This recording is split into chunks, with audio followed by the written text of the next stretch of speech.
Ahoy there, mateys, and welcome back to another episode or chapter review for One Piece. So, we have a very interesting chapter, it sounds like. I haven't seen any spoilers or anything. I kind of know that I think maybe Vivi shows up somewhere along the lines in this chapter. But other than that, I don't have any idea. We have the title, The Accursed Prince, chapter 1130. So that right away suggests that maybe we're finally going to see Loki, the prince from Elbaf, who was mentioned during Big Mom's story, during the Big Mom Whole Cake Island arc. So if we're going to finally see Loki, that means we are getting into Elbaf proper, and it confirms we are indeed on Elbaf. Will all the Straw Hats reunite? Will they get to meet Loki, or will we just have an introduction of Loki before the Straw Hats actually meet him?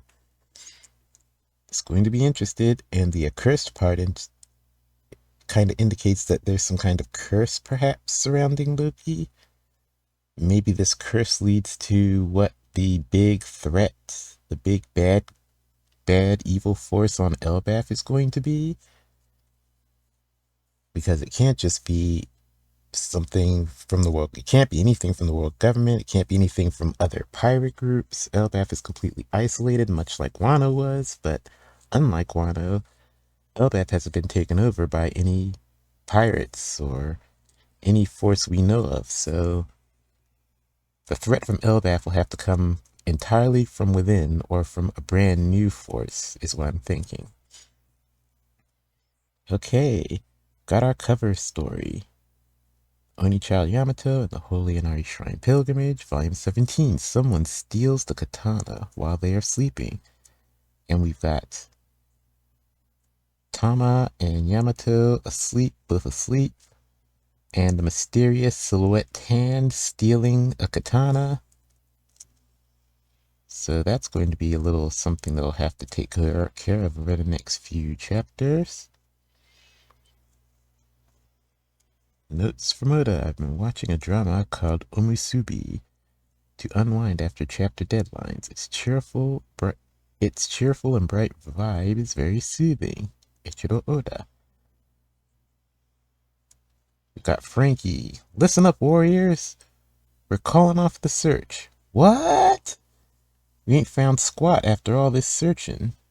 But I'm sure it'll be fine. So, Frankie telling the giants, Dory and Brogy, Oimo and Kashi, they're all reacting in shock that Frankie is calling off the search.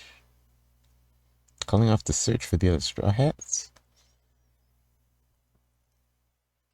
Next panel. You can bet your ass they're alive. Thanks for looking, though. Robin, that's right. We'll just wait for them on Elbaf. They'll make their way there.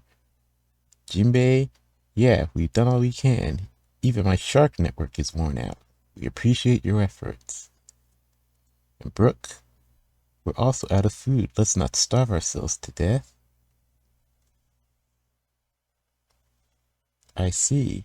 I'm sure he'll be fine if their crew. I'm sure it'll be fine if their crew says so. It's decided. Set course for Elbaf, you slimy oafs. Yeah, let's toast our homecoming. But boss, we're out of food and booze. Gah! Now we've got Luffy reacting. It's huge. Check out this tree. It's gotta be thousands of years old, right? Wow. It's not just that one. They're all so big. Is this a mountain? It's freaking cold here. Look, there's a super long rope bridge.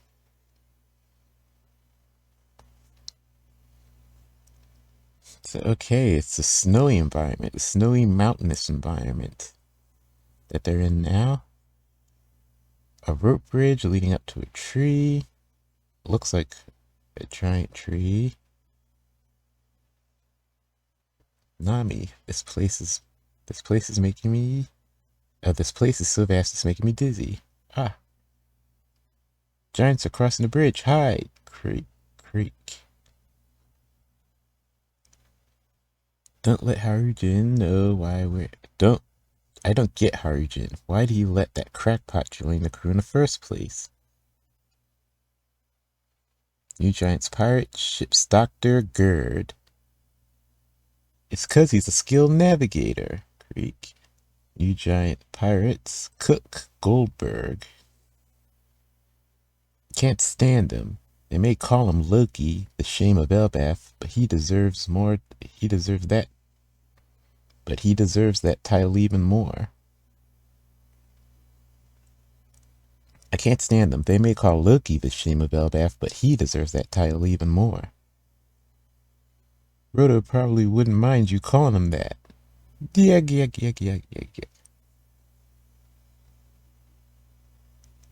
You're sure of what you saw, Piper?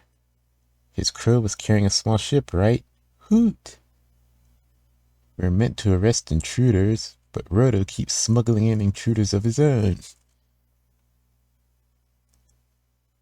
So we've got two giants from the Giant Warrior Pirates. We've got Gerd, who's the ship's doctor, and she's carrying her pet owl named Piper.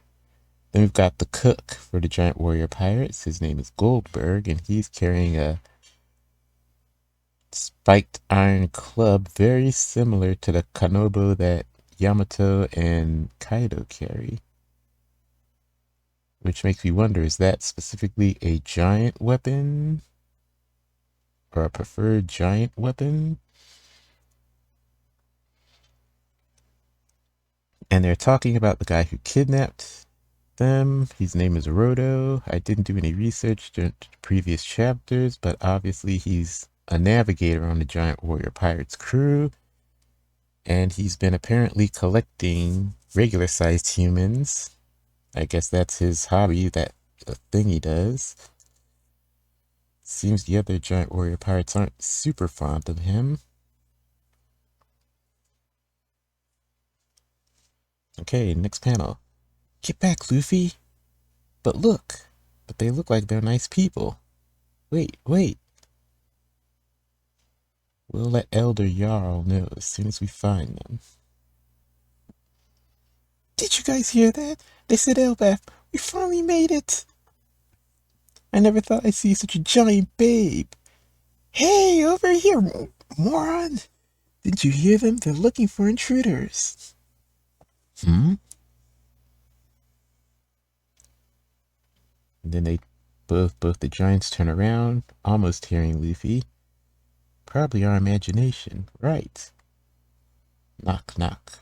Rodo, you there? Wow. It's shaking, it's so long. You better hurry. We'll have nowhere to go. You better hurry, we'll have nowhere to go if more come.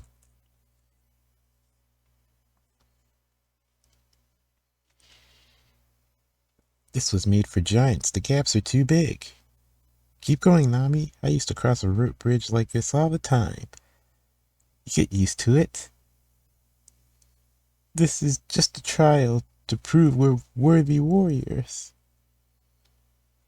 The forest below is full of huge wolves.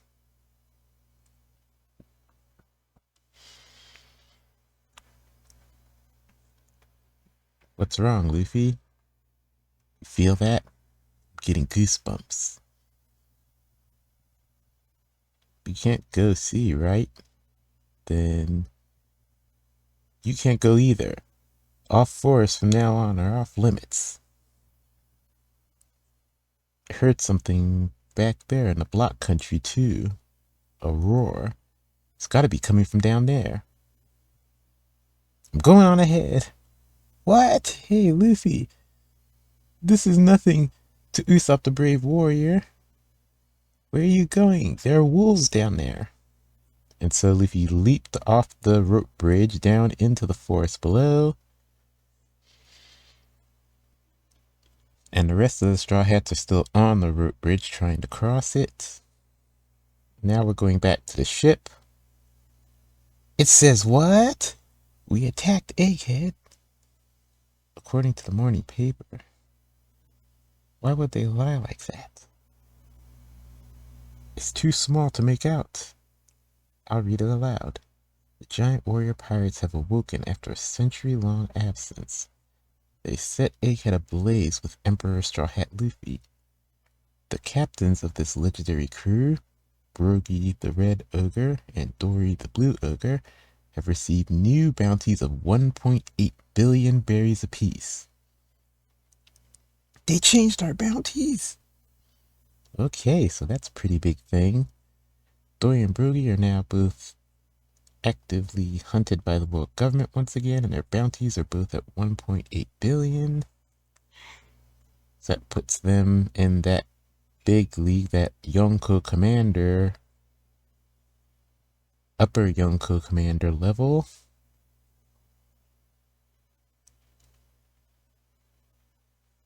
$1.8 billion. We didn't intend on making a comeback. Your bounties used to be only 100 million. That's quite a jump. Prices would have changed a great deal in the last 100 years. This amount seems reasonable for you captains, says Robin, as she's reading the paper. They're also blaming Luffy for Vegapunk's murder. What? They're always changing the narrative. Wahaha, so you guys killed me, huh? Shut up, we fought tooth and nail to save ya. When was this taken? The World Economic Journal somehow always gets their scoop, even on Egghead. Whoever took this picture probably got a very handsome reward. Hey, when Luffy turns into that freedom form of his, does he normally get this mark on his arm? And in the paper, we can see that Luffy has the X mark from Alabasta on his arm. It's a shot of Luffy taken while he's in Gear 5th. He's smiling and he's got his arm raised, and there's an X, the Alabasta X mark on it. So this is probably a hint from Vivi to the Straw Hats. Since Vivi is with the World Economic Journal, she's with Morgan's right now. She could have snuck that mark into the photo, so it got published in the paper, hoping that the Straw Hats would find it.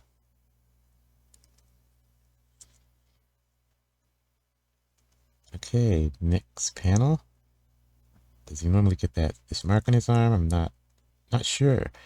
He was hopping around too much for me to see. It seems off. His arm is blurry, but the mark is crystal clear. Why worry about it? It just seems familiar. So Straw Hat is officially on a similar standing as Red Hair, right? Even that whippersnapper of ours, Harujin, is under your umbrella, I hear. That rambunctious brat is the king's own kid, you know? That rambunctious brat is the king's own kid, you know? Really? He wanted to come fetch you himself, but we had seniority. Besides, someone's got to keep an eye out for trouble in Elbaf. Trouble? It started back when our captains were still missing. See, Elbaf has another prince. When he was born, they called him the Accursed Prince. He's devoted himself to darkness, and a few years ago, he was sentenced to crucifixion. He tried to flee, but the warriors all came together to catch him. What? All the warriors of Elbaf? His name wouldn't happen to be... Yeah, he's not right in the head. You see, there's a legendary devil fruit said to be passed down through the royal family. His desire to eat it was so great that he killed his own father, King Harold. That's why we won't let the accursed prince loose again. If Loki ever does escape, it'll be the end of everything. He's the shame of Elbaf. Okay, so that's a massive lore drop on Prince Loki. Prince Loki is evil, or a bad guy at least. There's a legendary devil fruit on Elbaf, passed down through the royal family. Loki killed his father to get access to it, very similar to Blackbeard. Interesting, very interesting. Blackbeard has not formed an alliance with any giants, but then again, he doesn't really need to with his ambition, but it could be helpful. Actually, he does. He has Sanwan Wolf, but Sanwan Wolf, um, I believe Sanwan Wolf is a giant, but the fruit makes him even larger than a typical giant. So yeah, Blackbeard has one giant on his crew, but is Sanwan Wolf a giant from Elbaf or not? Doesn't seem like he is. Blackbeard is having no connection to Elbaf, but Loki could end up being a connection to Elbaf for Blackbeard if Loki isn't stopped. But this shows that Loki is going to be our big bad on Elbaf, most likely. Okay. Yes, it's making a lot of sense so far. Things are starting to come together a little bit as we learn a little more about Loki.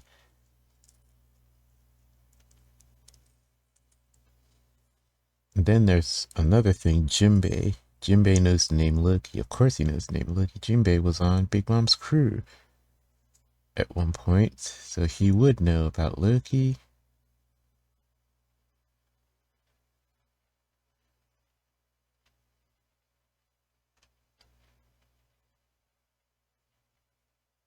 Okay.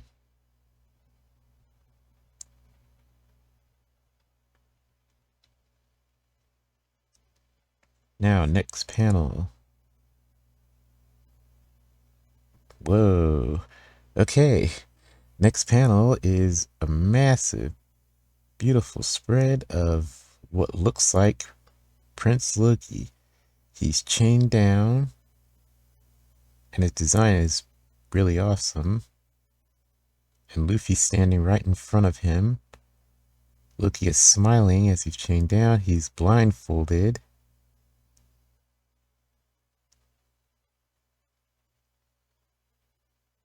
King of Elbaf.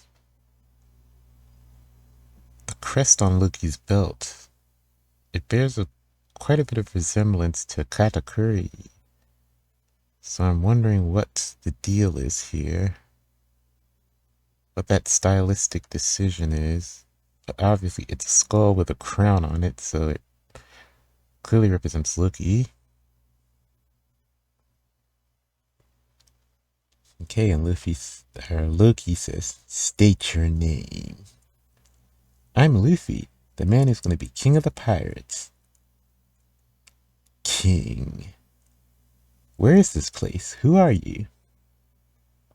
"This is Warland, the mighty kingdom of Elbaf. They say it is the birthplace of war. I am the sun god who will bring about the end of the world. Loki." It's shaking again. Elbaf. And One Piece chapter end. A 2-week break, unfortunately. We're going on a 2-week break, but we do get to see Loki. And as for introduction, we get Luffy meeting Loki. Loki's already chained down. I can kind of see where this is going. And wait, let me see. Okay, yeah. So we get a nice zoomed out shot of Elbaf. And we see that Elbaf is a giant tree, basically.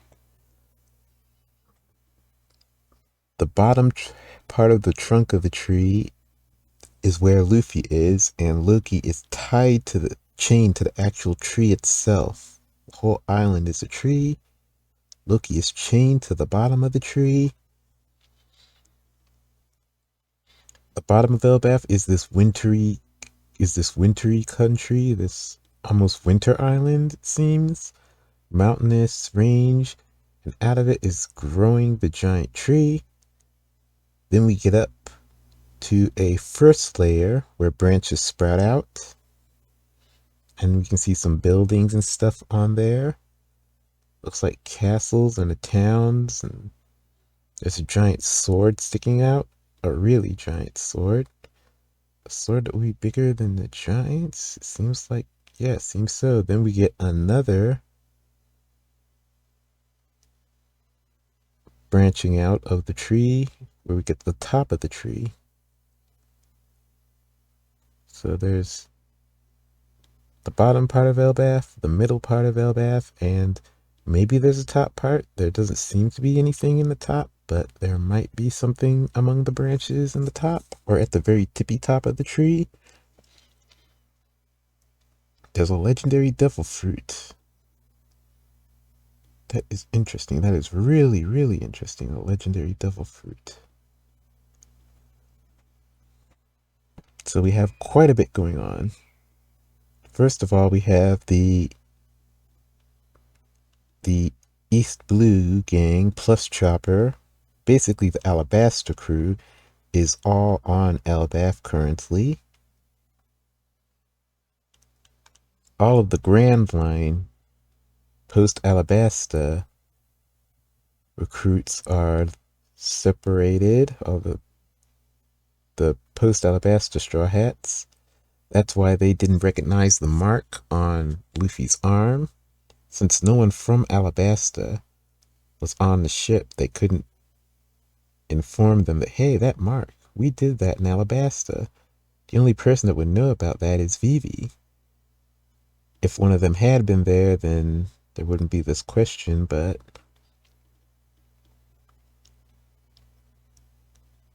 and the other half of the Straw Hat crew are heading towards Elbaf. The question is, how quickly are they going to get there? We've got indication that Luffy is going to end up freeing Loki. Loki is going to go mad on the island. And Loki makes this interesting declaration that he is the sun god. So Loki is also into the legend of the sun god. Which brings up a question. Is this just something like Rodo from the last few chapters? Someone who's just a fan of the sun god and likes invoking that legend? Or does Loki know something more?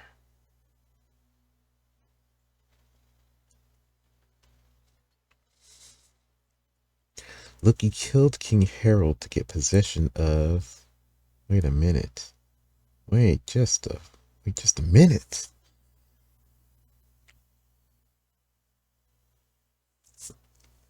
Loki is chained to the tree. The chains don't seem to be sea prism stone. They don't seem to be, but there's no way of telling.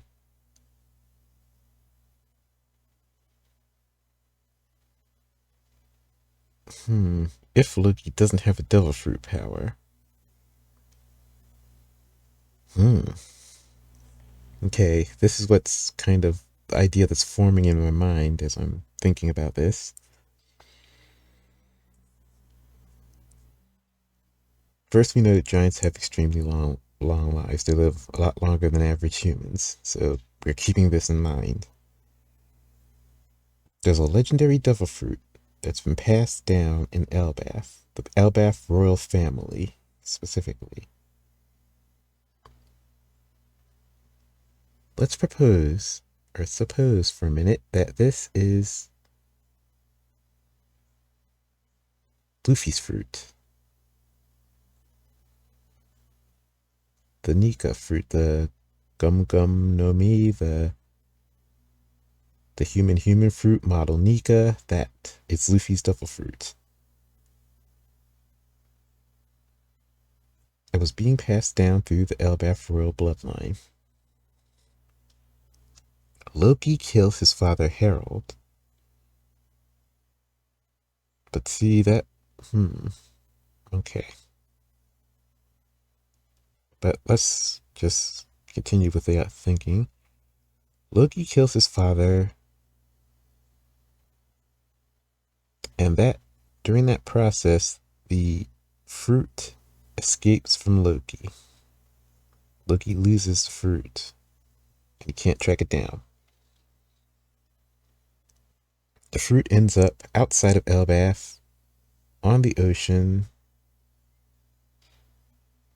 and the pirates and the Marines start hunting for it. But there would have to be something that informed them, specifically that the fruit was out there. Well, I suppose if it's in all the devil fruit and no, it's not in all the devil fruit encyclopedias. The world government hid it. So yeah, only specific people would be hunting that fruit. And only those connected to the world government. Because there's no way the pirates would know about it.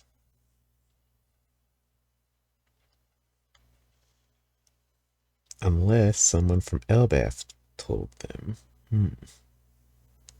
Okay, putting the information issue aside for a minute. The fruit escaped Elbaf. The fruit ended up out in the wider world.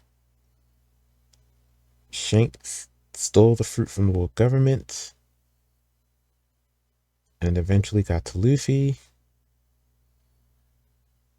which means Luffy possesses the devil fruit that Loki has been hunting all this time, that Loki has wanted all of his life. Which means that Luffy is going to be the natural enemy of Loki as soon as he learns that Luffy has that fruit. If that is the fruit. If that is the legendary fruit from Elbaf. Now, reasons why it makes sense is because our understanding so far is that Joy Boy was a giant.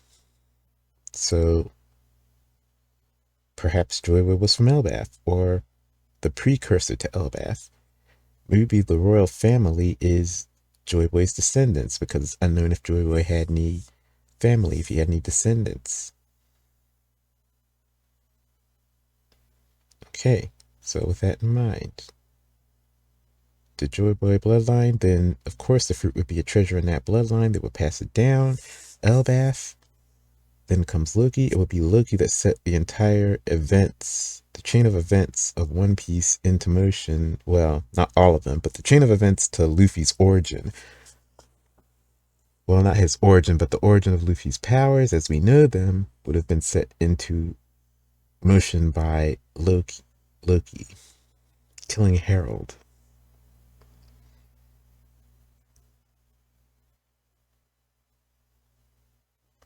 Now, the other option is that this is a different devil fruit.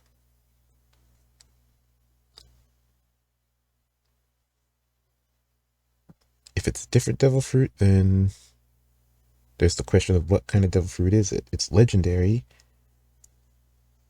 We know that much. And that's kind of all we know. It would have to be something. Would it have to be something significant to Elbaf lore-wise?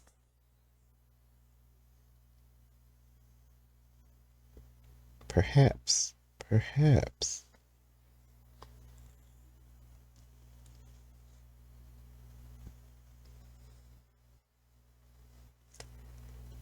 And as I'm looking at Loki's design, I'm noticing something that is very interesting. Aside from the fact that he's smiling, he's blind, he's got bandages over his eyes, which it's hard to tell if that's something they did, if the giants did it, or whoever captured him wrapped his eyes up to hide, so it would be easier for him to stay captured because he can't see, or if he's a blind character, or if something else. But that aside, Loki's wearing a helmet that it's shaped like a straw hat, except it's made of metal. It's got rivets on it, and of course the two giant horns sticking out of it. And I'm wondering if that is an intentional design decision, that Loki's helmet looks like a straw hat. It's very interesting.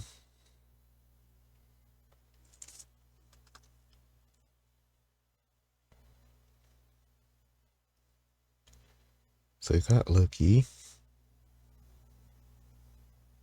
introduced to the story finally.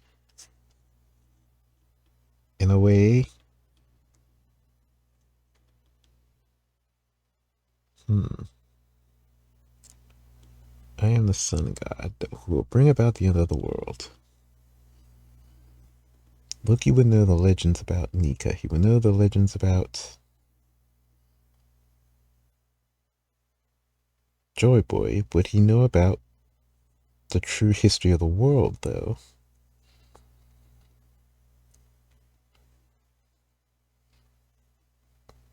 See, it all depends on how much Loki knows at this point. We got a 2-week break, so it's going to be a lot of speculation about what exactly this means.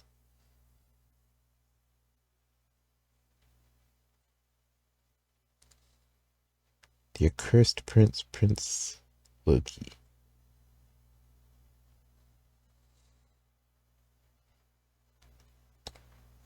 He's accursed because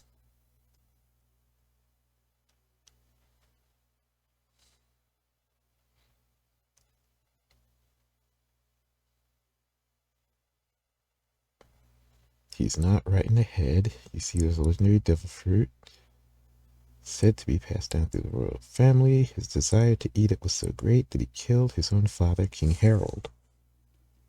That's why we won't let the accursed prince loose again.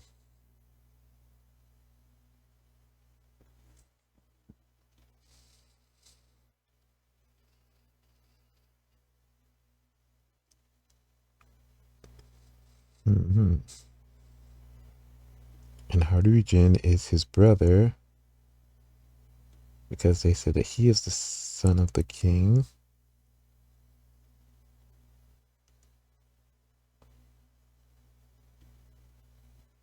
So, where is Harujan? Will he show up in this arc? Not entirely sure in this point.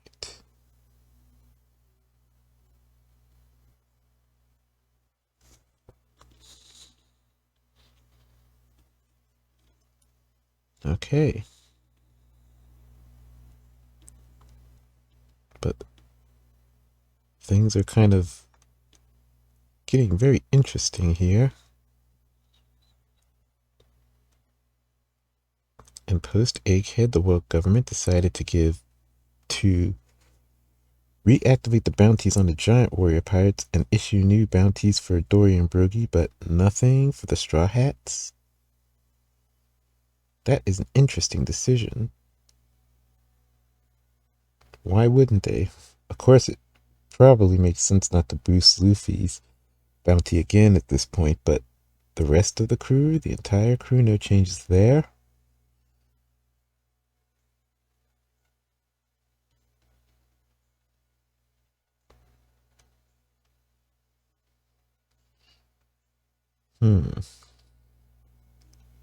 Okay. Maybe there'll be more revealed in 2 weeks when we get to the next chapter, but kind of a big thing happening here. And another thing to note about Loki's design is he's very smiley. In each shot of him, we've only got 2 shots so far, but each shot he's grinning very wide. When he's speaking, his tongue is sticking out very in a Doflamingo-ish manner. So there's a lot about Loki. Like when you take it all into account, I should look up Harujan's design. His helmet didn't seem like... His helmet wasn't shaped like Luffy's hat, as I recall it. It had more of that typical kind of Norse Viking helmet aesthetic to it.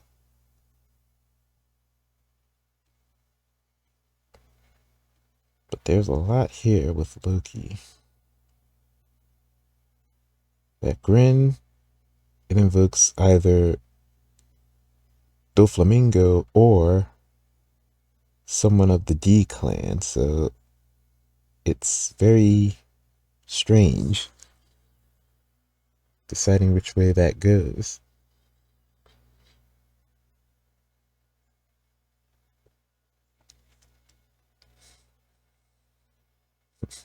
And the way Loki is speaking is, well, it's it's a declaration very similar to Luffy's declaration that he's the man who's going to be king of the pirates. Loki is the sun god who will bring about the end of the world.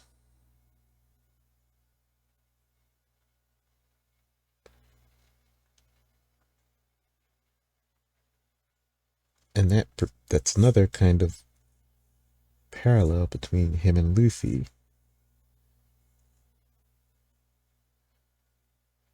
But it seems like it could go either way. Or maybe it's a bit of both. There's always been that question of, is there ever any crossover? Could a D be a celestial dragon? I don't, we haven't seen, or have we? No, I don't think we have. We haven't seen any any of the D clan in among the celestial dragons so far.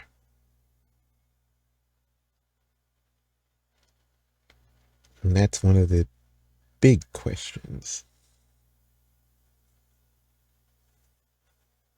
And I guess if there's any character that could be any character that could be the figure that reveals that if such a crossover between those two forces could exist, Loki is an ideal candidate. But it would have to mean that Haruijin is a D. It would have to mean that the whole clan going up, the whole royal bloodline in Elbaf going up, are the D clan, which, they could be, very well could be. But Elbaf predates the Ancient Kingdom, I believe it does.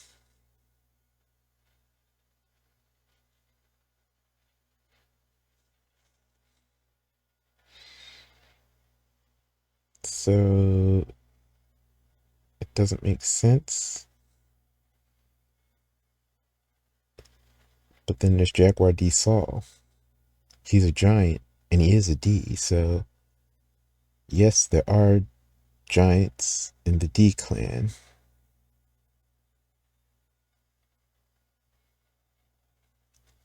So maybe it could be possible that Joy Boy was a D. It could be possible that the royal family here is a D. It would make Loki a D. It could just be reading too much into it. It could just be a aesthetic thing or a personality thing that Loki is just a smiley kind of guy.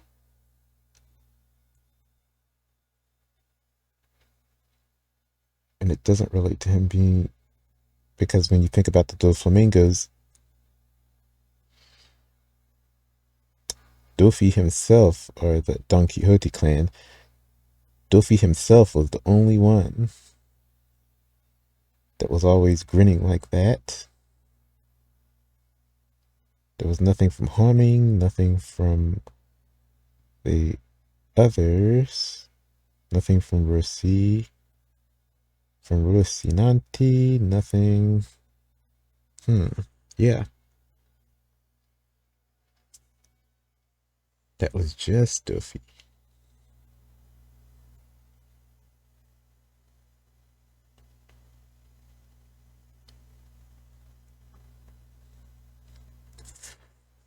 Okay, but yeah, this has been really big chapter. There's some translator's notes here about Elbaf. Let's see. Elbaf versus Elbaf with a PH. To be transparent, Elbaf with a PH was officially romanized for the first time in a Japanese source at the end of this chapter. However, we've chosen not to update our spelling from Elbaf with the Elf at this time, as revising all our previous chapters would be a daunting task. Additionally, we don't view this as an urgent plot-relevant change, unlike Raftel becoming Laugh-Tale, We also expect Elbaf to remain more popular as PH is an unconventional choice here, and the fanbase has long associated Elbaf with an elf with Fable. It's important to note that this romanization wasn't from Oda's artwork like the spellings on bounty posters, but is instead a graphic made during Jump's lettering phase. Such graphics have been inconsistent in the past. For example, names like Shiliu were later changed to Shiryu, and Reverie was once rendered as Lev Eli. Furthermore, since Elbaf had no prior official romanization, it seems probable that the editorial staff simply deferred to their international partners' spelling. In conclusion, we see room for doubt and believe it would be premature to change our spelling without further consideration. So this graphic, which says Elbaf with a PH, I am among that fandom that believes the Elbaf with an F makes more sense because it's Fable.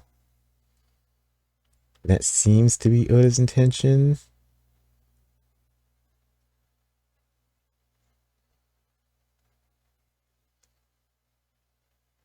But that's going to be it for the chapter. Thanks so much for watching. Please like and comment and subscribe, and I will catch you all in the next chapter after 2 long, arduous weeks. Until then, take care of yourselves.